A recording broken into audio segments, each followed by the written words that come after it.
Hi viewers, இன்னைக்கான வீடியோவில் என்ன நடக்கலாம்னு சொல்லிட்டு பார்க்கலாம். வீடியோக்குள்ளே போகிறதுக்கு முன்னாடி நம்ம சேனலை லைக் அண்ட் சப்ஸ்கிரைப் பண்ணிவிட்டு கொஞ்சம் சப்போர்ட் பண்ணுங்கள். வாங்க இப்போ வீடியோக்குள்ளே போகலாம். எபிசோட் ரொம்பவே விறுவிறுப்பாக போய்கிட்டு இருக்கு.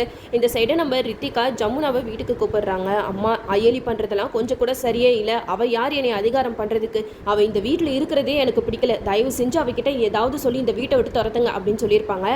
அதையும் கேட்டுட்டு ஜமுனா வந்து அயலி கிட்ட சொல்லுவாங்க, என்ன அயலி, நீ இவனை கல்யாணம் பண்ணிட்டு இந்த வீட்டுக்காக எதுக்கு வரணும்? வேற எங்கேயாவது போக வேண்டியது தானே? என்னோட பொண்ணு உன்னால நிம்மதி இல்லாம இருக்கா, நீ எதுக்காக அவளை அதிகாரம் பண்ணிக்கிட்டு இருக்க? இது என்ன உன்னோட சொந்த வீடா? சும்மா உன்னைய கொஞ்ச நாள் தங்க வச்சிருக்காங்க, அதுக்கு இப்படி இல்லாம நீ ஆட்டம் போடுவ அப்படிங்கிற மாதிரி பேச அது அயலி கொஞ்சம் கூட காதலே வாங்காம அவங்களுக்கு மொக்க கொடுத்துட்டு போயிடுறாங்க. இந்த சைடு நம்ம அயலி சாப்பாடு எடுத்துட்டு உதயகுமார் ரூமுக்கு போறாங்க. அங்க உதயகுமார் வந்து சாப்பாடெல்லாம் தட்டி விட்டுட்டு, சிவாவை நீ என் கண்ணு முன்னாடியே நிக்காத, இங்க இருந்து போயிடு அப்படின்னு சொல்லிட்டு பயங்கரமா டென்ஷன் ஆகுறாங்க. இதெல்லாம் பார்த்துட்டு கபிலன் உள்ள வராரு. என்னாச்சு சித்தப்பா அப்படின்னு சொல்லி கேட்கும்போது சிவா சொல்றாங்க, அதெல்லாம் ஒன்னில கபிலன் அப்படின்னு சொல்லிக்கிட்டு இருக்காங்க. அப்போ கபிலன் சொல்றாங்க, என்ன சிவா, எங்க அப்பாவை போயிட்டு நீ எதுக்கு அப்பா அப்பான்னு சொல்லிக்கிட்டு இருக்க? அவருக்கு நான் மட்டும்தான் பையன், என்ன தவிர அவருக்கு வேற யாருமே பையன் கிடையாது. நீ இப்படியெல்லாம் பண்றது எங்களுக்கு சுத்தமா பிடிக்கல. நீங்க ரெண்டு பேரும் என்னைக்கு இந்த வீட்டுக்குள்ள வந்தீங்களோ அன்னையில இருந்து சித்தப்பா ரொம்பவே டென்ஷன் ஆயிட்டு இருக்காரு. அது மட்டும் இல்லாம வீட்டுல எப்பவுமே பிரச்சனை நடந்துட்டே இருக்கு அப்படின்னு சொல்லிக்கிட்டு இருக்காங்க. அப்போ இந்திராணி சொல்றாங்க, கபிலன் நீ கொஞ்சம் கத்தாம அமைதியா இரு அப்படின்னு சொல்ல, அதுக்கு கபிலன் சொல்றாங்க, அக்கா இவங்க ரெண்டு பேர்த்தையும் தயவு செஞ்சு இந்த வீட்டை விட்டு துரத்திருங்க. இவங்க ரெண்டு பேரும் இருந்தாங்கன்னா கண்டிப்பா சித்தப்பாக்கு நிம்மதியே இருக்காது அப்படின்னு சொல்லிக்கிட்டு இருக்காங்க. அதுக்கு இந்திராணி சொல்றாங்க, அதெல்லாம் நான் பாத்துக்கிறேன் நீ போ அப்படிங்கிற மாதிரி கபிலன் அனுப்பிச்சு விட்டுறாங்க. இந்த சைடு அயலி சிவா ரெண்டு பேருமே ரூமுக்கு போயிடுறாங்க. அப்போ இந்திராணி பேக் ஃபுல்லா பணத்தை எடுத்துட்டு அயலி ரூமுக்கு தான் வராங்க. இந்தாங்க இந்த பணத்தை வச்சுட்டு எங்கேயாவது போயிருங்க அப்படின்னு சொல்றாங்க. அதுக்கு அயலி வந்து இந்திராணி கிட்ட சொல்றாங்க, என்ன மேடம் இந்த பணம் போதுமா?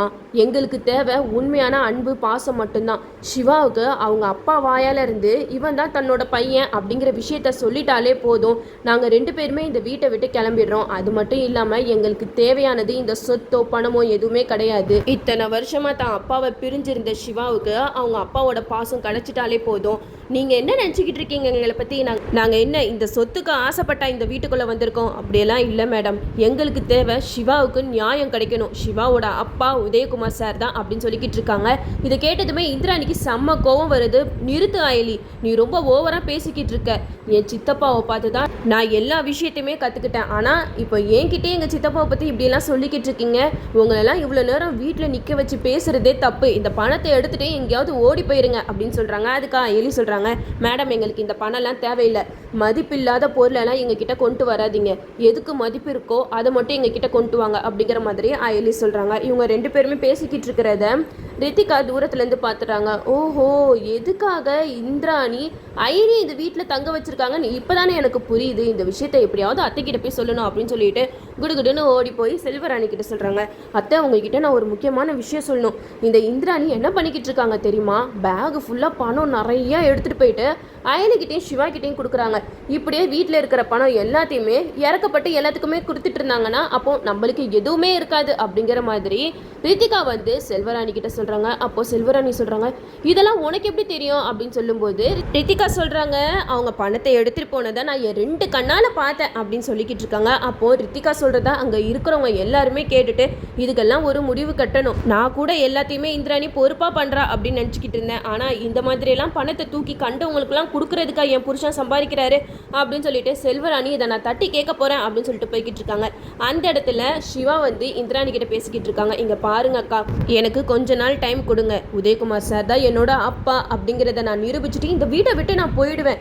எங்கள் அப்பா வாயாலேருந்து நான் தான் அவரோட பையன் அப்படிங்கிற ஒரு வார்த்தை வந்துட்டா போதும். அந்த வார்த்தையிலேயே நான் தூரத்துலேருந்து அவர் சந்தோஷமாக இருக்கிறத பார்த்து உயிர் வாழ்ந்துட்டு போயிடுறேன் அப்படின்னு சொல்லிட்டு ரொம்பவே எமோஷனலாக பேசுகிறாங்க. அப்போது சிவா பேசினதெல்லாம் கேட்டுட்டு இந்திராணி அப்படியே ஒரு மாதிரி நிற்கிறாங்க. அந்த இடத்துல இருந்து பணத்தை எடுத்துகிட்டு போயிடுறாங்க.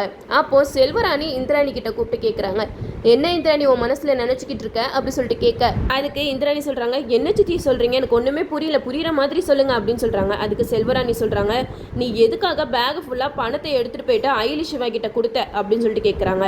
அதுக்கு இந்திராணி, நான் அவங்களுக்கு பணம் கொடுத்தேங்கிறது உங்களுக்கு எப்படி தெரியும் அப்படின்னு சொல்லிட்டு கேட்குறாங்க. அப்போ ரித்திகா சொல்கிறாங்க, அதை தான் நான் என் ரெண்டு கண்ணாலையும் பார்த்தேனே, இனிமேட்டு நீங்கள் எதையுமே மூடி மறைக்க முடியாது அப்படின்னு சொல்லிக்கிட்டு இருக்கும்போது இந்திராணி சொல்கிறாங்க, ஆமாம் நான் பணத்தை எடுத்துகிட்டு அயலி ரூம்குள்ளே தான் போனேன், அதுக்கு என்ன இப்போ அப்படின்னு சொல்லிட்டு கேட்குறாங்க.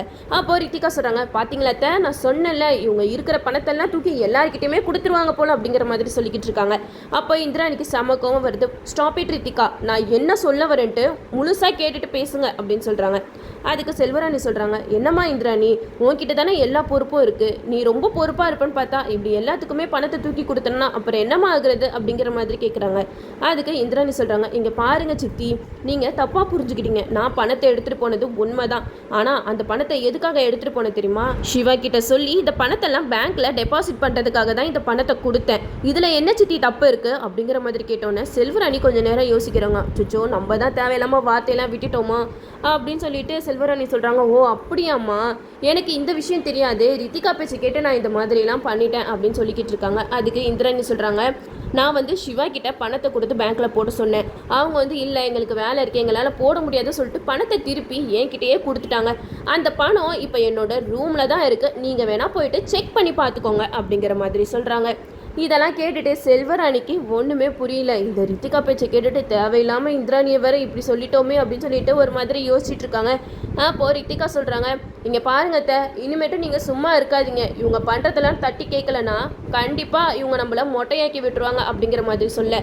அதுக்கு இந்திராணி சொல்கிறாங்க, ரித்திகா நீ ரொம்ப ஓவராக பேசிக்கிட்டு இருக்க, அந்த பணம் இப்போ என்னோட ரூமில் தான் இருக்குது, நீங்கள் வேணால் போய் பாருங்க அப்படின்னு சொன்னதுமே செல்வராணி சொல்கிறாங்க, சரி பரவாயில்ல விடுமா அப்படின்னு சொல்லிடுறாங்க. இந்த சைடு ஐலிக்கு விஜயகுமார் கால் பண்ணுறாங்க. ஐலி, கபிலன் வந்து இன்வெஸ்டிகேஷனுக்காக போலீஸ் ஸ்டேஷனுக்கு வரான், நீங்கள் 2 பேரும் வந்தால் தான் அவனை விசாரிக்க முடியும் அப்படிங்கிற மாதிரி சொல்ல.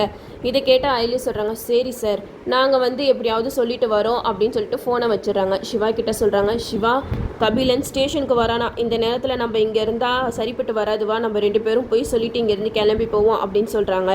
கபிலன் கிட்ட நம்ம இந்திராணி தான் சொல்லியிருப்பாங்க, கபிலன் நம்ம மேலே எந்த ஒரு தப்புமே இல்லைல்ல, அதுக்காக நம்ம பயந்து ஓடி ஒழியக்கூடாது, நம்ம மேலே தப்பு இல்லைங்கிறத போலீஸ் ஸ்டேஷனுக்கு போயிட்டு நம்ம நிரூபித்து தான் ஆகணும் அப்படின்னு சொல்லியிருப்பாங்க. ஸோ இந்திராணி வந்து ஃபோர்ஸ் பண்ணனால கபிலன் வந்து இப்போ போலீஸ் ஸ்டேஷனுக்கு போகிறாங்க. அப்போது ஐலி சிவா 2 பேருமே இந்திராணி கிட்ட ரிசப்ஷனுக்கு போகிறதா போய் சொல்லிட்டு அங்கேருந்து கிளம்புறாங்க. அப்போது பெரிய கிஃப்ட் பாக்ஸ் ஒன்று எடுத்துகிட்டு போகிறாங்க.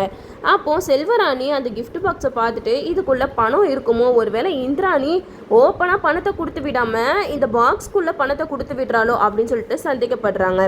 உடனே ஐலி கிட்ட கேட்குறாங்க, என்ன ஐலி எங்கே போகிற அப்படின்னு சொல்லிட்டு கேட்க, அதுக்கு ஐலி சொல்கிறாங்க, நான் என் ஃப்ரெண்டோட ரிசப்ஷனுக்கு போகிறேன். சரி, அது என்ன கையில் பெரிய பாக்ஸு அப்படின்னு சொல்லிட்டு கேட்குறாங்க.